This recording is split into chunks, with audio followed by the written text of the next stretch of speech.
Hi, I'm Dylan Todd. Welcome to the new show at the Tully-Levine Art Gallery in the ArtsXchange building.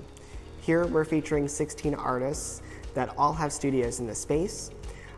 If you're interested in viewing a virtual tour of the show, please see the link below. If you're interested in having a one-on-one admission to the show, you're welcome to reach out to us as well. So we're going to go through and discuss all of the artists' work and kind of give you a glimpse of some of the people that we have here. So this first piece is by Alice Ferrulo.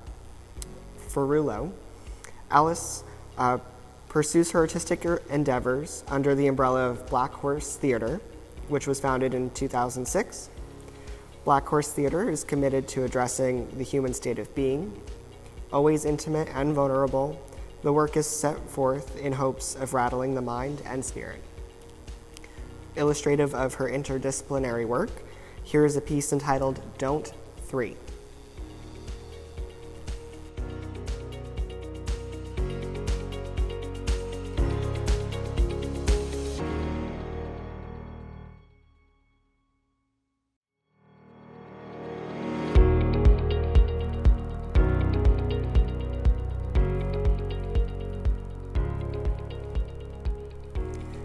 These three pieces were made by Andrea Pawlisz.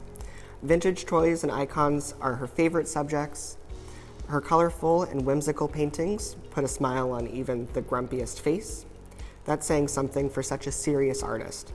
She was educated in architecture and graphic design, and in her 30 years of experience, she's become a proven force in advertising, print design, logo design, sign making, and fine art.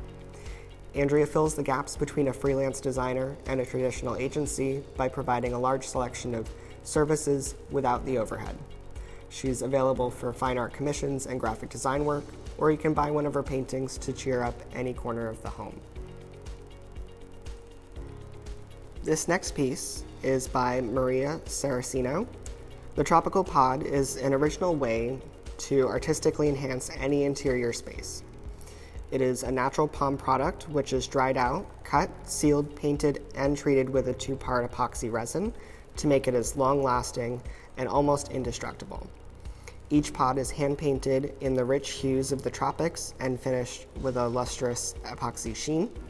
The Tropical Pod can be used for wall decor, singly or in groups, as a tabletop decoration, as a fruit and food container, and arranged in vases. The Tropical Pod is an excellent wall art item, and it is very attractive hung in clusters, simulating schools of dolphins or flower petals. The pods can also be used to construct chandeliers and large wall units.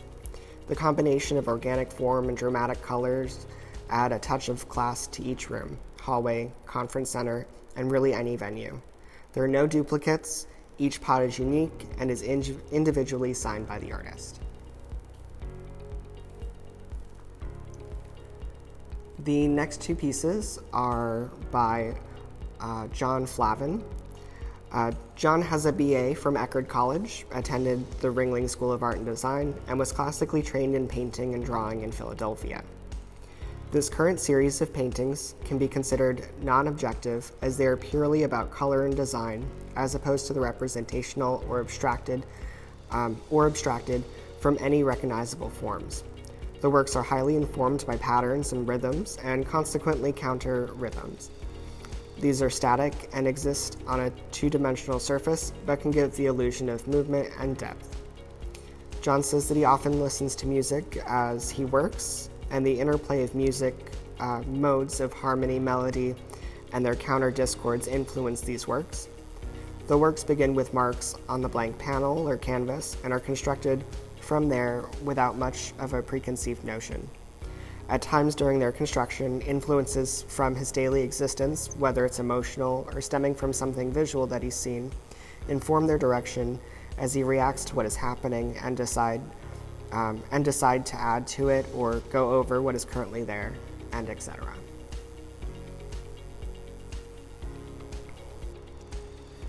These 5 oil paintings by Don Silvestri are amazing for any home. His appreciation for art was inspired by the paintings and museums that he visited during his travels in Europe. When he retired, he was fortunate enough to have a renowned Bucks County, Pennsylvania classical painter, Frank Curry, as a neighbor. Frank taught him the chiaroscuro in Italian light-dark effect in paintings, as seen in the art of the European Renaissance period. He says that he strives to tell a story in each of his paintings as he explores light, textures, shapes, and relationships. Don says that he enjoys sharing with visitors who come to his studio the techniques and tools that he uses to create his art and the story that he embellishes behind each painting. Right this way. This next piece is titled Palm Tree Debris, and it's by Jenny Bleackley. Jenny is a watercolor artist originally from the UK. She specializes in watercolor on canvas by using different techniques, tearing up tissue paper, sticking it on the canvas, and then she works with watercolors over tissue. She likes the impasto and impressionistic styles this creates. For a smoother painting, she uses a gesso and paints it into the canvas first and then works wet in wet with quick strokes. Her main body of work depicts the Floridian flora, fauna, sea, and sky. This painting is part of a new series. The next 4 pieces feature food, and they're by Nancy Cohen. Nancy is a classical oil painter in the style of the old masters. Lots of light and shadows and drama. Even though she was trained in the classical tradition, she is hardly conventional, to put it bluntly. She loves food. She likes to eat it, she likes to paint it. Lots of paints find a sunset inspiration. For Nancy, it's a triple ice cream. Lots of painters find a sunset inspirational. For Nancy, it's a triple ice cream cone. Here's some of her work from this series she likes to call This Is How I Got So Fat. Cakes and cupcakes, candy, ice cream, and a parade of pears and apples that look like a line of rockets. Nancy believes that the secret to happiness is in noticing and appreciating the beauty in everyday things of life. In her work, she tries to elevate the small and ordinary into something extraordinary. She's learned one of the important truths in art is that everyone loves a painting of a huge donut. This next piece is a sculpture by Maria Saraceno. It's entitled Easy Chair Activist. Easy Chair Activist grew organically from one short length of aluminum wire, then another length, and another until the chair developed in very slow motion, the opposite of time delay photography. The barbs represent iconic discomfort, the flip side of a recliner, so metaphorically of living life apathetically through our TV, while we actually self-segregate from healthy and thriving social bonds. Thank you for this stunning piece, Maria. Next up, we have a piece by me. This piece, titled Open, was taken in Daytona Beach of a vacant storefront. It is symbolic of a lot of my fine art landscapes, exploring locations that I've visited or that bring me memories or quiet moments. The next 2 pieces are by Susan Antoinette. Susan Antoinette is an abstract artist who uses textures, layers of color, line variation, and even bits of poetry to draw the viewer into a personal, visceral, and sensory experience. Susan's art is about human connection, our natural environment, intimacy, and life experiences. She calls on you to immerse yourself and search for small moments and brushstrokes for the eye to latch onto and analyze. Let these moments, depth of color, and the individual marks help you find your own meditation.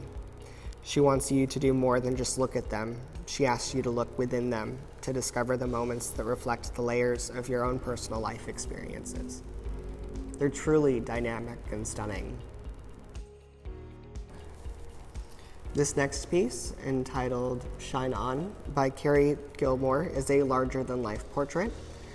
She works with abstract colors to paint these pieces in surreal realism.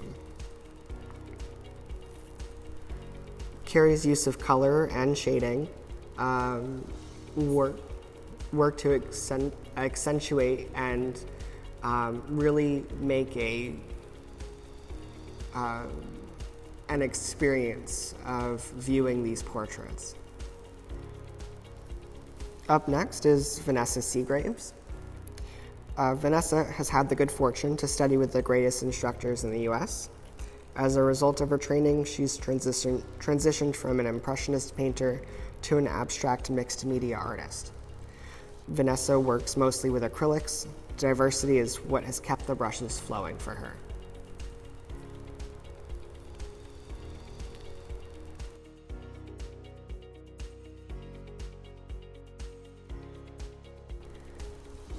The next two pieces are photographs by Rob Fazio. Rob takes things that we see quite often and casts them in a different light to remind us of the inherent beauty within.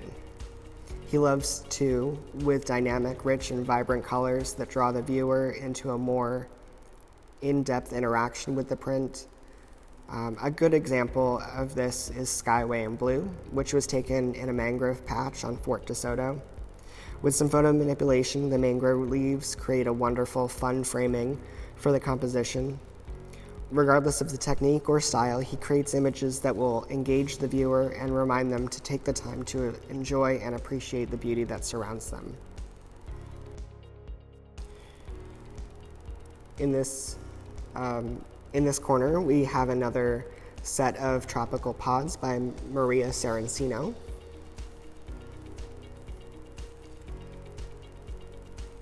As you can see, she uses color and form quite magnificently. These next two pieces by Donna Daugherty of DSQUARED Studio are beautiful canvas prints. Donna says that she's blended her love of travel and her love of the sea into her art studio through multiple mediums. Photography is the main focus, with pictures focusing on many of the places she's been lucky enough to travel to. She loves all things water, and can be seen throughout many paintings, and it can be seen throughout many paintings she's created, both in their content and in their colors. Donna's jewelry reflects many of the colors used in her paintings. Many unique, one-of-a-kind pendants, earrings, bracelets can be found in her studio. When not in her studio, you can bet that she's either on a trip or planning one, or in this year's case, canceling one.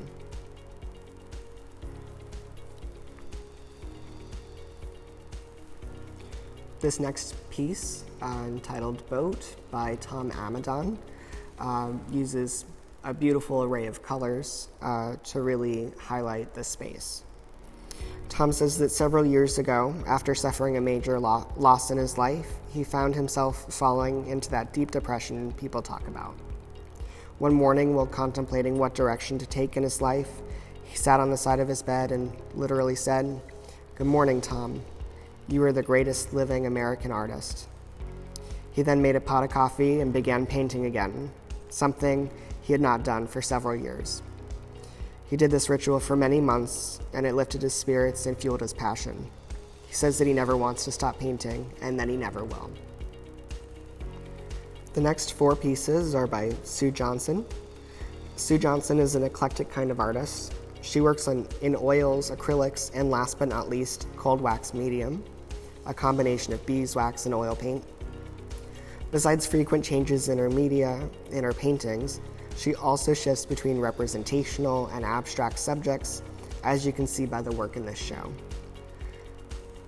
The swings in approach and subject, she assures us, are not evidence of a lack of ability to focus, but evidence of her love of variety, change, and challenge. They keep her on her artistic toes, interested and involved. She views every painting as a compelling journey, sometimes frustrating but never boring, and in the end, fantastically rewarding. In her work, she uses bright, joyful colors, textures, patterns to invite viewers to enter and explore the universe she creates. We're almost there. Last but not least, we have jewelry by Paola Nesmith. Paola has a lifelong habit of globetrotting and creating pursuits. For decades, she collected jewels, stones, and unusual materials from around the world. In 2006, she launched her jewelry line, AZUCENA VERDE, which is also a fragrant white flower prominent in Puerto Rico, where she lived for 2 decades. Her necklaces have been sold in San Juan, Rome, Berlin, and London. For her jewelry, Paola uses a combination of materials from paper, metal, wool, cotton, and silks to hardware, found objects, small toys, beads, glass, and stones. Each of her works are unique, never duplicated, signature pieces that make a statement about the adorned individual. Visit her studio at the ArtsXchange Studio 112 during Art Walk or by appointment to find AZUCENA VERDE piece that suits your individual style. Thank you for joining us in the gallery. This show will be up until we can actually have Art Walk again, but until then, I hope that you have enjoyed the space, enjoyed the work of our artists here, and if you have any questions, would like to see the show in person, feel free to reach out. We also have a virtual tour online where you can click through and view more information about the pieces. Thank you, stay safe, and have a great day.